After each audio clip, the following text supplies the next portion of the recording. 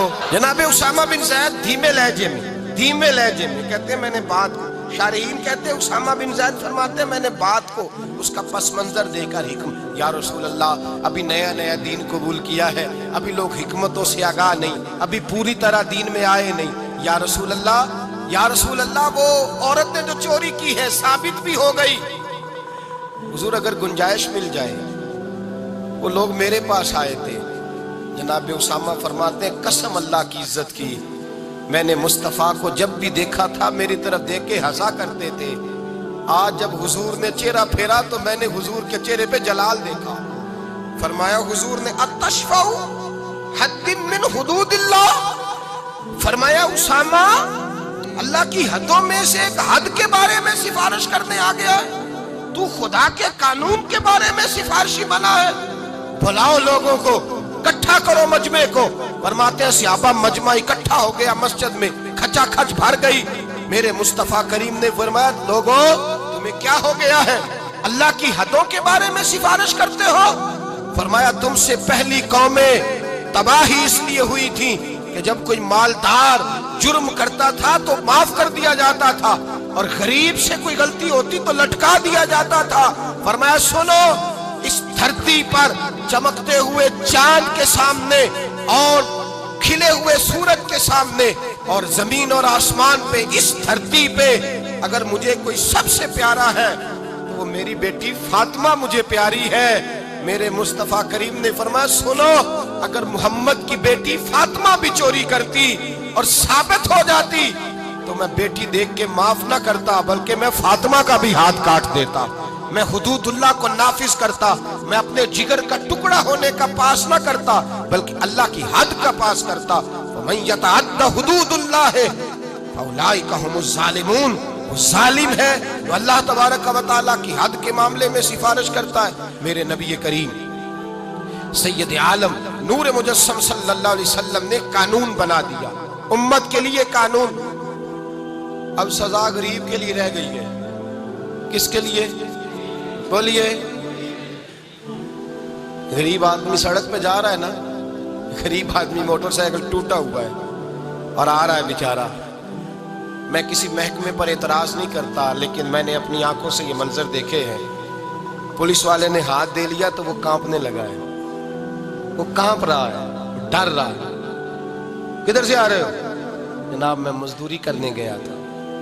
تو وہ فلاں چیز کدھر ہے، کارڈ کدھر ہے، وہ فلانی چیز، اس کو نظر آ رہا ہے یہ غریب ہے، یہ چور نہیں، یہ ڈاکو نہیں، بلکہ اگر میرا جملہ سخت نہ ہو تو جو بڑے بڑے ڈاکو ہیں ان کی تو پولیس بندوقیں لے کے حفاظت کرتی پھرتی ہے، ان کے تو ڈاکوؤں کے تو پیچھے لگی ہوئی محافظ بنی ہوئی ہے ان کی۔ غریبوں پر سارا ظلم ہوتا ہے، اور امیر وہ دندناتا پھرتا ہے اور روز قانون توڑتا ہے، وہ قانون کو جیب میں رکھتا ہے، اس کی بغل میں ہوتا ہے قانون، چھوٹے آدمی کو پریشان کیا جاتا ہے، لیکن بڑے آدمی کو آزادی ملتی ہے۔ حضرت عمر فاروق رضی اللہ تعالیٰ عنہ کے زمانے میں حضرت عمر بن عاص رضی اللہ تعالیٰ عنہ نے مصر فتح کیا، فاتح مصر ہوئے، جد و جہد کے ساتھ فتح کیا، مصر فتح ہو گیا تو حضرت سیدنا عمر فاروق نے حضرت عمر بن عاص کو وہاں کا گورنر بنا دیا۔ گورنر صاحب کے بیٹے تھے محمد بن عمر ان کا نام تھا، انہوں نے ایک عام مصری عام آدمی کے ساتھ گھوڑا دوڑایا کہ جس کا گھوڑا کامیاب ہو جائے گا اس کو انعام ملے گا، گھوڑا دوڑایا، اب وہ عام آدمی کا گھوڑا جیت گیا، گورنر صاحب کے بیٹے کا گھوڑا ہار گیا، اب اس کے لیے شور ہوا، لوگوں نے واہ واہ کی، بلے بلے ہوئی، نعرے لگے، انعام ملا۔ جب وہاں سے نکلے تو وہ گورنر صاحب کا بیٹا جو بگڑ گیا تھا اس نے درہ لیا